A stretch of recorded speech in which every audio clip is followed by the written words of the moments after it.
Julian Thorne considered his penthouse less a home and more a watchtower. From its 72nd floor perch, the city sprawled below him, a glittering map of his own influence.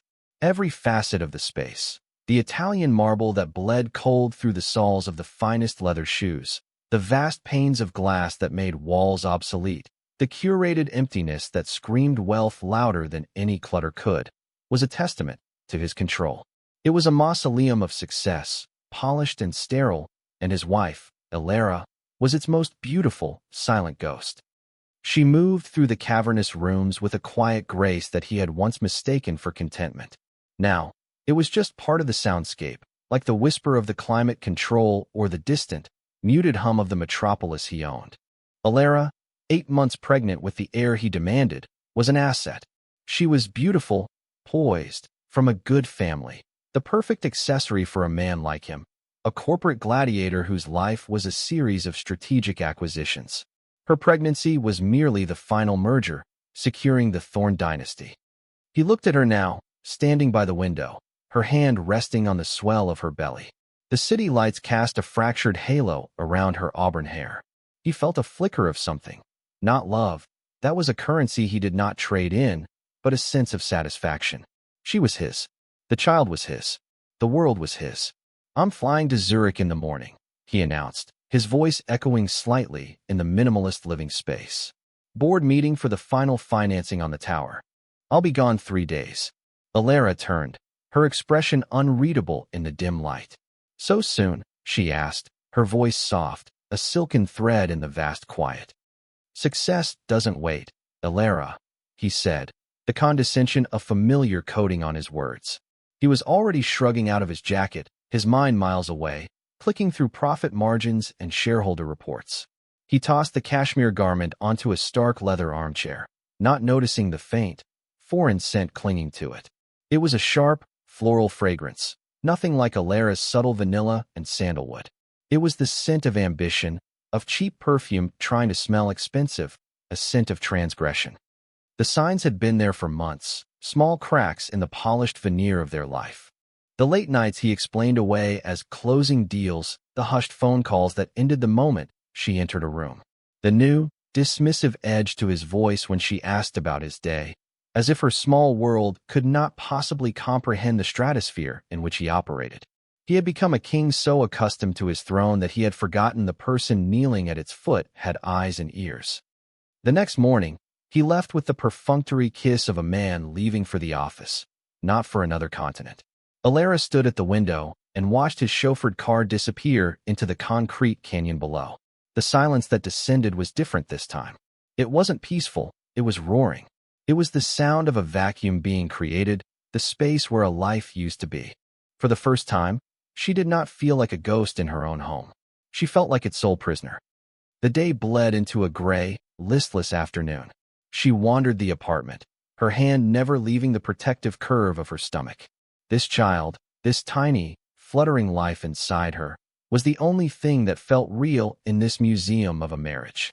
It was for this child that she endured the silences, the gilded cage, the slow, creeping erasure of her own self. The phone rang at 4 in the afternoon, its chime unnaturally sharp in the stillness. It was the private landline, a number reserved for family and the most exclusive of services. She answered, her voice a little rough from disuse. "The Thorne residence." A professionally cheerful voice answered. "Good afternoon. This is reception at the Elysian Grand Hotel. I'm calling for Mr. Julian Thorne." Elara's brow furrowed. The Elysian Grand was not in Zurich. It was downtown, a 10-minute drive from their penthouse. "He is unavailable," she said, a cold premonition beginning to snake around her heart. "He is traveling internationally. May I take a message?" "Oh, of course," the receptionist continued, oblivious. "It's just that his guest, a Miss Isabelle Laurent, appears to have left a platinum tennis bracelet in the champagne suite. We have it secured at the front desk. We just wanted to let Mr. Thorne know it was safe, as he checked out this morning." Silence. A chasm opened in the floor beneath Elara's feet. The champagne suite. His guest. Checked out this morning. The 3 phrases hammered into her brain like coffin nails. Zurich. The board meeting. The legacy. Lies. All of it, a flimsy, Insulting stage set for a tawdry affair happening just blocks from their home. "Thank you," Alara managed to say, her voice miraculously steady. "I will ensure he gets the message." She hung up the phone, her hand resting on the receiver for a long moment. The cold of the plastic seeped into her skin. She did not cry. The shock was too sharp, too crystalline for tears. It was a physical sensation, a sudden, violent clarity.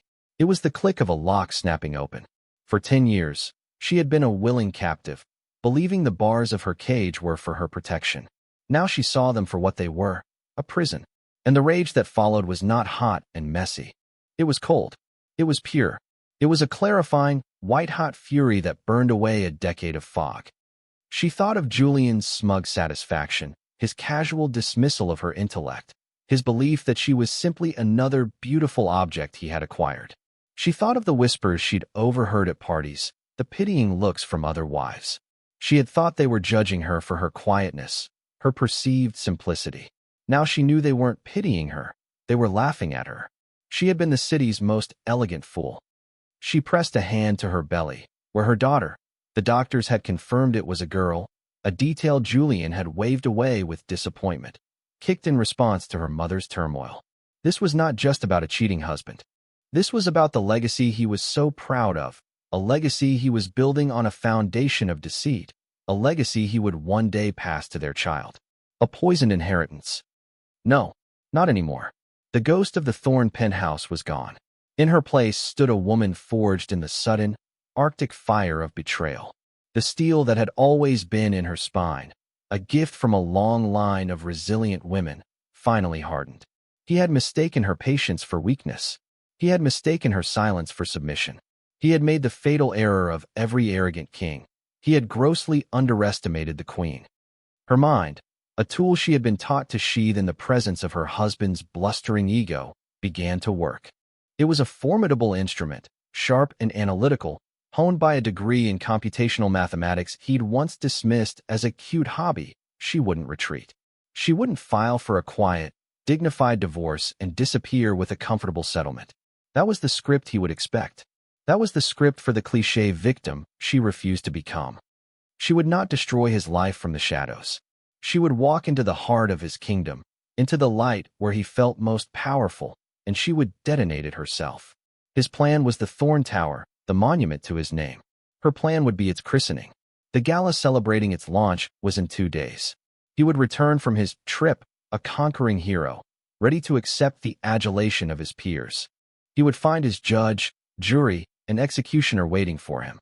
She walked to her closet, a vast chamber filled with designer gowns she rarely wore. Her hand bypassed the somber navies and polite beiges Julian preferred. Her fingers landed on a garment bag at the very back. Inside was a dress she had bought herself months ago, an act of quiet rebellion. It was an architectural column of winter white silk, severe and unforgiving. It was not the dress of a billionaire's wife. It was the dress of a statue of justice. The night of the gala arrived, a glittering affair held in the half-finished lobby of the Thorn Tower itself. The raw concrete and exposed steel were draped in velvet and lit with theatrical spotlights, a metaphor for Julian's entire existence, a brutalist core hidden beneath a thin veneer of civility.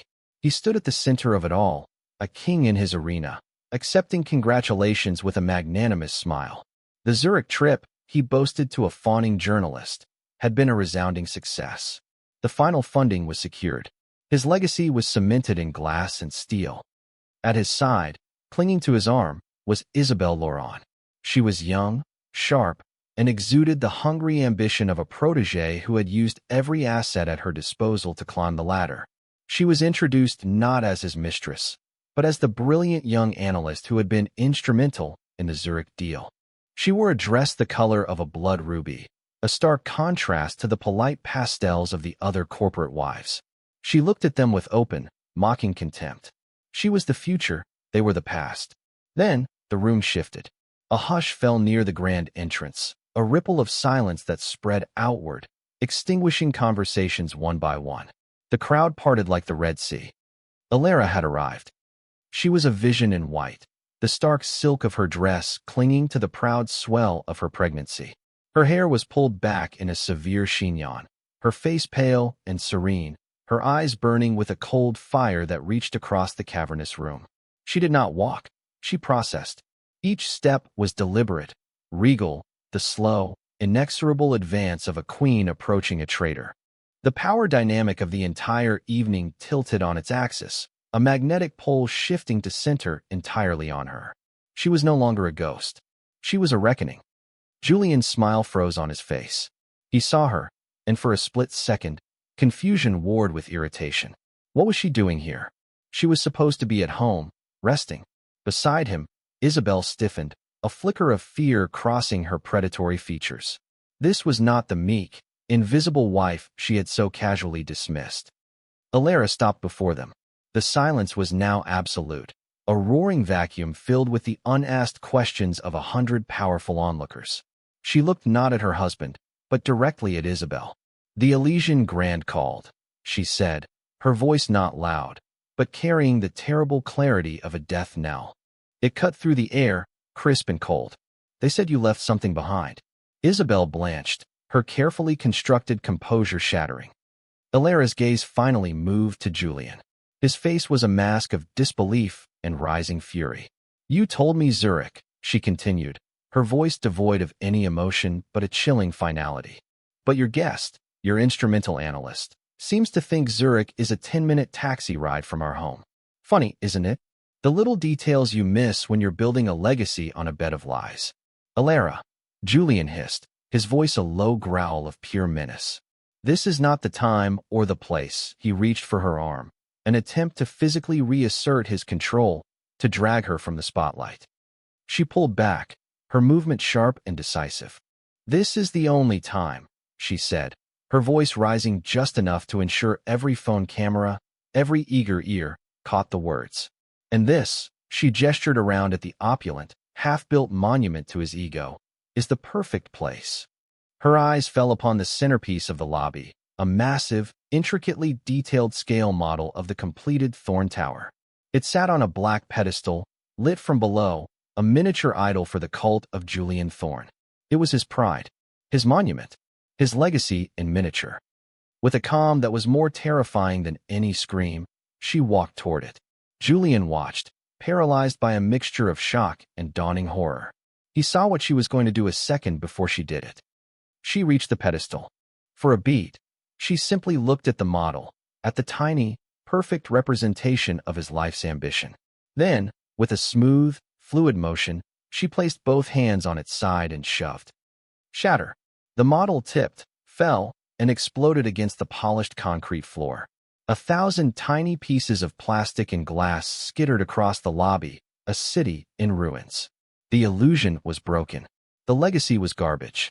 A collective gasp echoed through the hall, followed by a frantic storm of camera flashes and panicked murmurs. In the wreckage of his ambition, Julian Thorn stood utterly, publicly, and completely humiliated.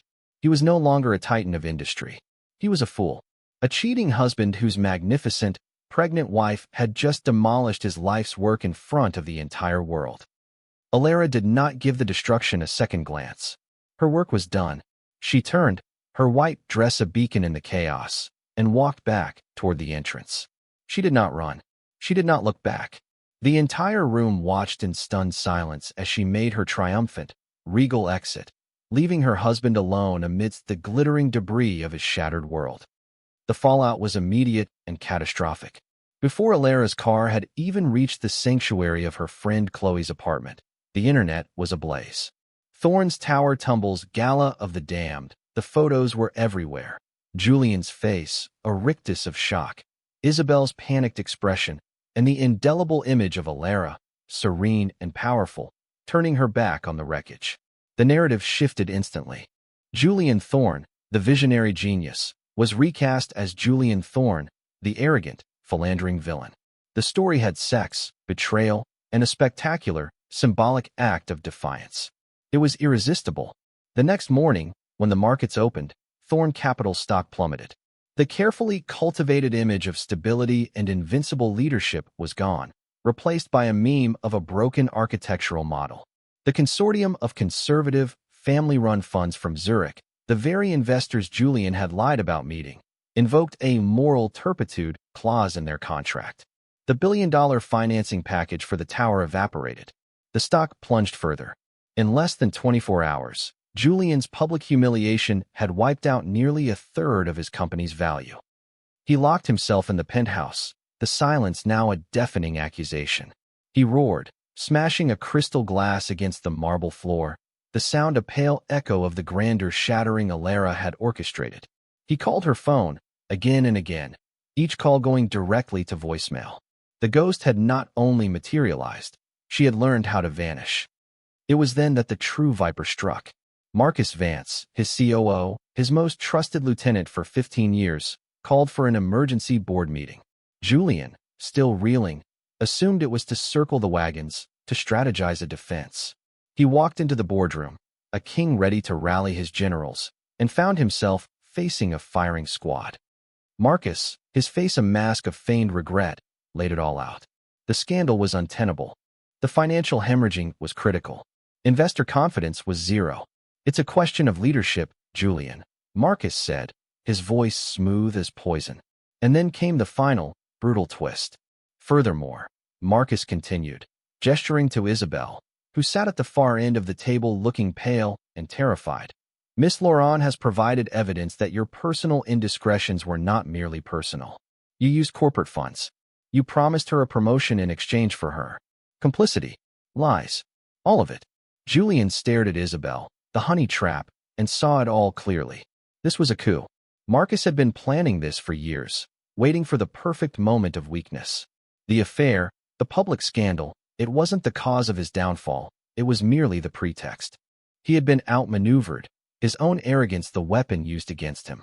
The board, terrified of losing everything, voted unanimously.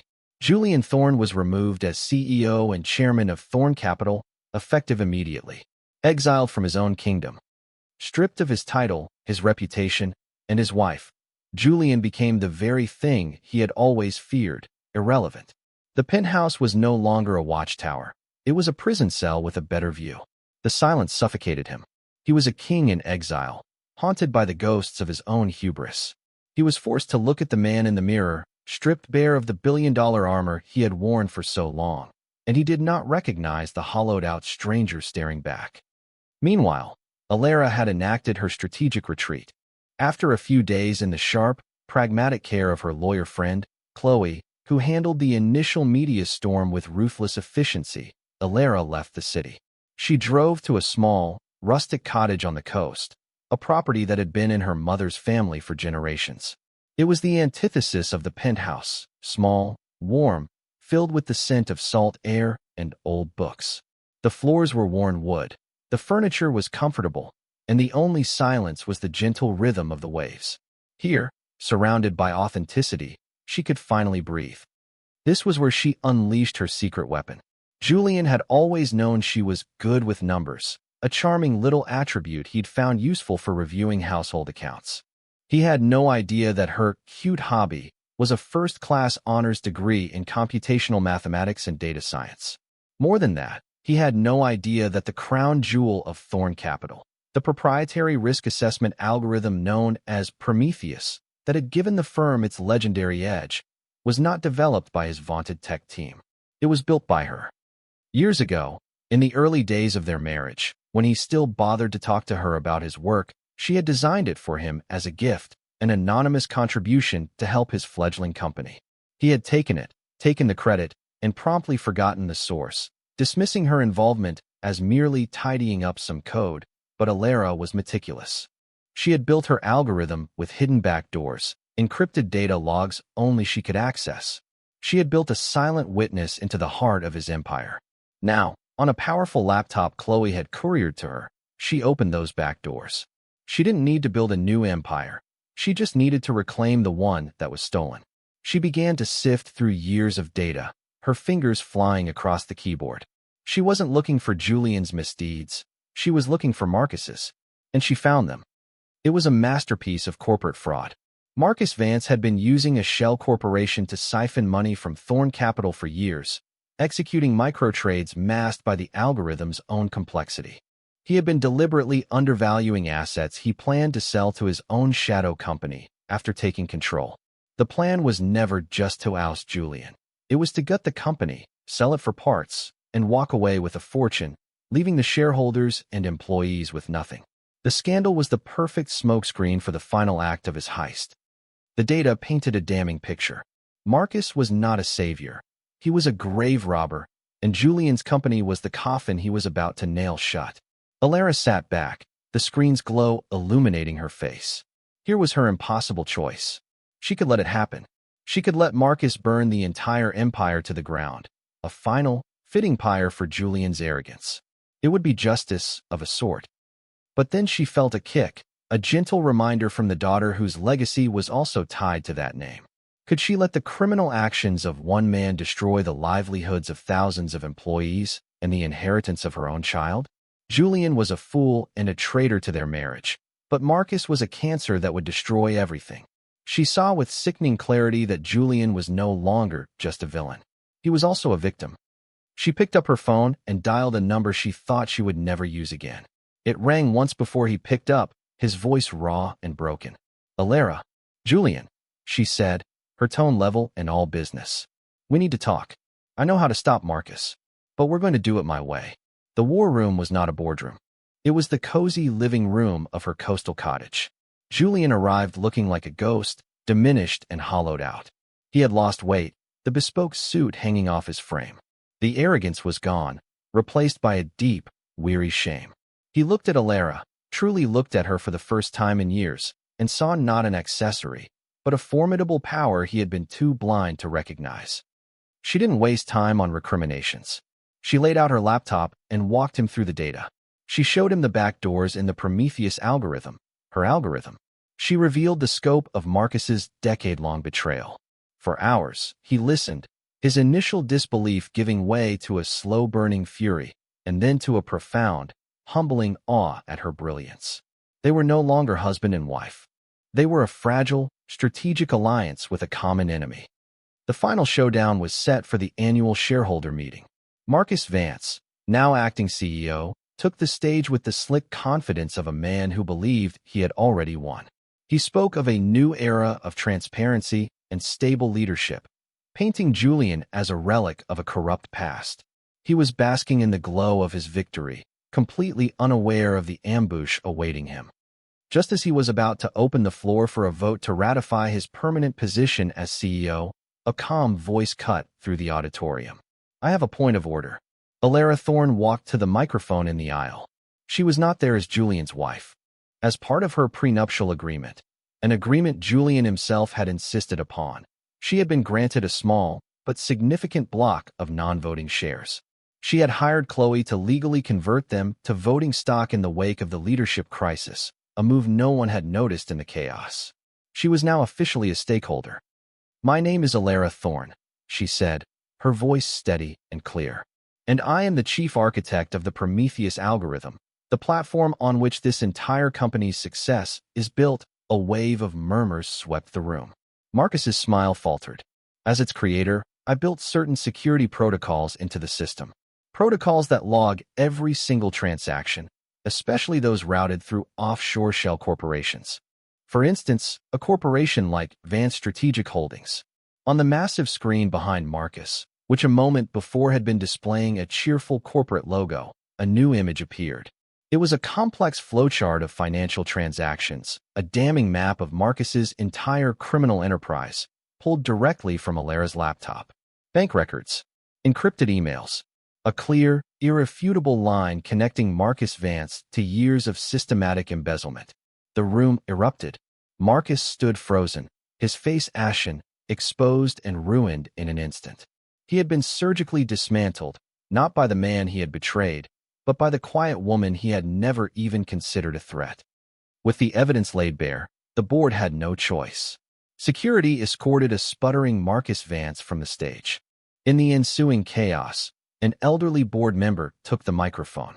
"In light of this extraordinary revelation," he stammered, "the board proposes an emergency resolution. We move to reinstate Julian Thorne as CEO." Julian stepped forward, but before he could speak, Alara held up a hand. "On one condition," she announced, her voice ringing with newfound authority. The room fell silent again. Mr. Thorne's reinstatement is contingent on the creation of a new, independent oversight position, the chair of the board, a position I will be taking. Stunned silence, then a slow, building wave of applause. They had not just witnessed a corporate coup being thwarted, they had witnessed the birth of a new queen. The power dynamic was not just inverted, it was shattered and remade. She was now his boss. 2 months later, Alara gave birth to a daughter, naming her Lyra. Julian was there, not as a demanding patriarch awaiting his heir, but as a quiet, terrified, supportive presence in the corner of the room. He held his daughter for the first time with tears streaming down his face, his hands trembling. The birth was not just the arrival of a child. It was the death of the old Julian Thorne and the first, fragile breath of a new man. A year passed. A new equilibrium settled. They did not reconcile. The penthouse was sold, its sterile opulence a relic of a life neither of them wanted anymore. Alara and Lyra lived full-time in the coastal cottage, which she had renovated into a warm, light-filled home. Julian lived in a modest apartment in the city. He was still CEO, but he worked under the watchful, brilliant eye of his chairwoman. His visits were frequent. He didn't arrive with a chauffeured car, but in a simple sedan, often with a bag of groceries or a toolbox. He fixed the leaky faucet in her kitchen. He read bedtime stories to his daughter. He and Alara would sit on the porch, watching the sunset, the silence between them no longer a weapon, but a comfortable space of shared understanding. They were partners in business and co-parents in life. One evening, as Lyra slept inside, Julian turned to her. "I spent my whole life trying to build an empire to impress a father who never saw me," he said, his voice quiet and raw with honesty. "I treated you like a possession because I thought power was about owning things. I was wrong. It was all a lie." He looked at her, his eyes filled with a profound, painful respect. "I know I can never earn back your love, but I will spend the rest of my life trying to earn your friendship." Alara watched him for a long moment, then gave a small, genuine smile. "That," she said, "is a start." It was not forgiveness, not yet. But it was hope, a fragile, hard-won promise of redemption. In the end, this was a story about the true nature of power. Julian Thorne believed power was control, wealth, and a towering legacy of steel and glass. He learned, in the most humbling way possible, that he was wrong. True power is not about what you can build, but what you can understand. It is not the force of a command, but the quiet strength of integrity. It's the steel in your spine, the clarity of your purpose, and the courage to shatter a world built on lies to make way for one founded on truth. Redemption isn't about getting back what you lost. It is about finally becoming worthy of what you hope to receive.